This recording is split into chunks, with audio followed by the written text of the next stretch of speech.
Some read Paul and they're taken aback because they feel as if though here is a prideful, overbearing person. They read such statements like, imitate me, and they read appeals in Paul's letters to his apostleship.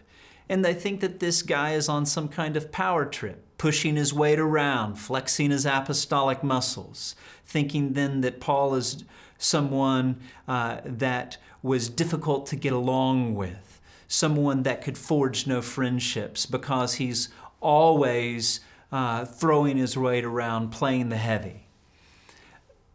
Once again, a closer reading reveals that Paul is not asking people to follow him in blind faith.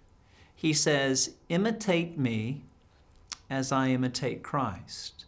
To the extent that I follow Christ, follow me. To the extent that I don't, then don't. So Paul is in essence saying that imitate Paul, and in so doing imitate Christ. Imitatio Pauli, imitatio Christi.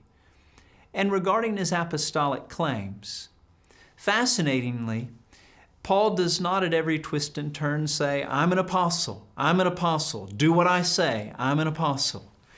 But the concentration of apostolic language with respect to Paul, Galatians, 1st and 2nd Corinthians, tends to be those places where he feels that the gospel is being called into question, or the gospel is being misrepresented. So his apostleship is linked to his proclamation of the gospel, and it is at this point that Paul is especially concerned that he has received this gospel from Christ, and he wants to be true to this gospel. That's where he invests his apostolic claims, not simply to get people to do that which he desires them to do. So to present Paul as a prideful power grabber is likely not a fair representation of what we find in his letters and in the evidence to hand.